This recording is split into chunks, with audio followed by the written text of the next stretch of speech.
Welcome my YouTube channel GS with Ajay Chaudhary साहब। हम बात करते थे परमाणु संरचना के अंदर। परमाणु संरचना में हम एक इंपोर्टेंट मॉडल पढ़ रहे थे, इसका नाम था बोर मॉडल।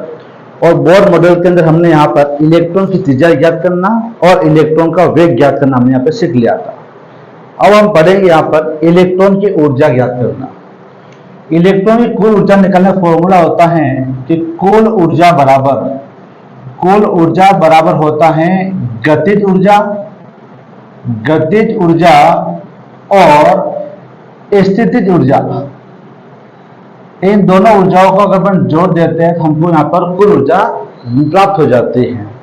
और न्यूटन की गति के नियम में हमने पढ़ा हुआ है कि गतिज ऊर्जा का सूत्र होता है काइनेटिक एनर्जी बराबर होता है 1/2 mv²। ये हमने यहाँ पर न्यूटन की गति के नियम से ज्ञात कर रखा है। आगे बात करते हैं। हमने पढ़ा था इलेक्ट्रॉन जब नाभिक के चारों ओर एक वृत्ताकार पथ में चक्कर लगाता है उस समय इस इलेक्ट्रॉन के ऊपर दो प्रकार के बल कार्य करते हैं। एक बल जो इलेक्ट्रॉन को अंदर की ओर खींचता है इसको बोलते हैं अभिकेंद्रीय बल, और एक बल जो इलेक्ट्रॉन को बाहर की ओर खींच रहा है इसको बोलते हैं अपकेंद्रीय बल। और जब अभिकेंद्रीय बल और अपकेंद्रीय बल दोनों बल का मान बराबर हो जाता है तो इलेक्ट्रॉन आसानी से नाभिक के चारों ओर एक वृत्ताकार पथ में चक्कर लगा सकता है।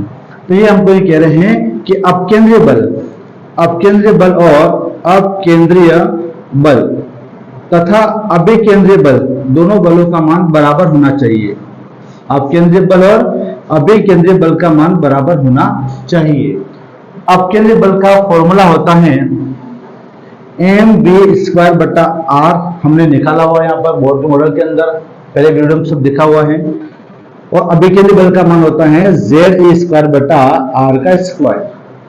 अपन यहाँ से इस r को इस r से काट सकते हैं तो ये बनेगा mv² ze²/r।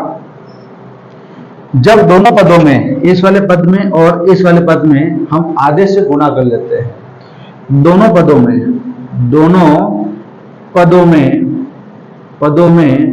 1/2 से गुणा करने पर, 1/2 से गुणा करने पर तो ये बन जाएगा 1/2 mv² बराबर 1/2 ze²/r। और ये 1/2 mv² जो है वो आपके गतिज ऊर्जा के बराबर होता है। तो हमको यहाँ पे गतिज ऊर्जा का नया सूत्र मिल जाएगा कि काइनेटिक एनर्जी बराबर हो जाएगा यहाँ पर ze²/2r। ये हमको यहाँ पर गतिज ऊर्जा का नया सूत्र प्राप्त हो जाता है। फिर बात करते हैं स्थितिज ऊर्जा की। तो स्थितिज ऊर्जा का सूत्र होता है माइनस का ze²/r होता है। स्थितिज ऊर्जा का सूत्र होगा आपके माइनस का ze²/r। हमको कुल ऊर्जा निकालनी है तो कुल ऊर्जा निकालते हैं E टोटल बराबर निकालते हैं E काइनेटिक एनर्जी प्लस हो जाएगा E आपकी पोटेंशियल एनर्जी हो जाएगा। काइनेटिक एनर्जी का मान होता है ze²/2r और यहाँ पे प्लस का निशान है, तथा पोटेंशियल एनर्जी का मान होता है माइनस का ze²/r। प्लस माइनस माइनस हो जाएगा ET बराबर ze²/2r plus minus minus ze²/r हो जाएगा। ये एक ze²/r है, ये आधा ze²/r है, तो एक में से आधा जाएगा तो आपका कुल एनर्जी आ जाएगी ET बराबर माइनस का ze²/2r। ये r इलेक्ट्रॉन की त्रिज्या होती है जिसका निकालने का फॉर्मूला हमने पहले पढ़ा हुआ है। ये होता है n²h²4π²m_ze²। तो इस r के मान को सूत्र के अंदर स्थापित कर लेंगे अपन। तो E टोटल एनर्जी आ जाएगा आपके माइनस का ze²/2 और r का मान रखेंगे अपन यहाँ पर n²h²बटा नीचे आ जाएगा 4π²mze²।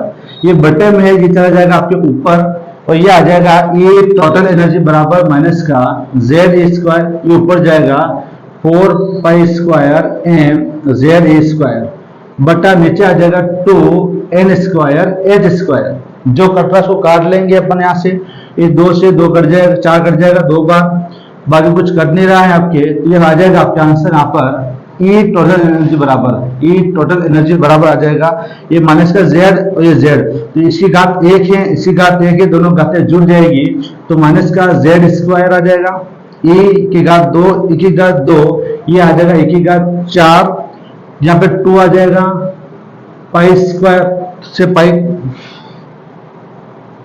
पाई स्क्वायर का पाई स्क्वायर आ जाएगा यहाँ पर, और एन स्क्वायर का हाँ एम का एम आ जाएगा, नीचे आ जाएगा आपके एन स्क्वायर और एच स्क्वायर। यहाँ पर जेड स्क्वायर का मतलब होता है परमाणु क्रमांक, हर एक तत्व का परमाणु क्रमांक अलग अलग होता है, इसको हम अलग कर देंगे। यहाँ पर एन का मतलब होता है कोशिक संख्या, हर तत्व में कोशिक संख्या अलग अलग है, इसको अलग अलग कर देंगे तो ये आ जाएगा ई टोटल एनर्जी बराबर माइनस का जेड स्क्वायर बटा एन स्क्वायर, ई की घात चार, टू पाई स्क्वायर एम बटा एच स्क्वायर।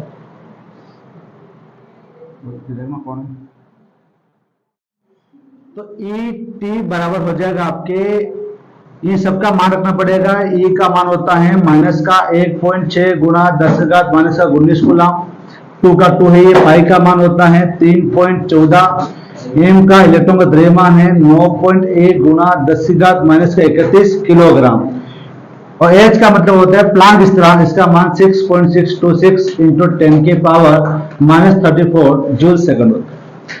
जब इन सबके मान को रख लेंगे तो हमारा आंसर आएगा माइनस का 13.6 इंटू जेड स्क्वायर बटा एन स्क्वायर, और ये आंसर आता है इलेक्ट्रॉन वोल्ट के अंदर। इस सूत्र के द्वारा हम किसी भी इलेक्ट्रॉन की ऊर्जा को ज्ञात कर सकते हैं। धन्यवाद।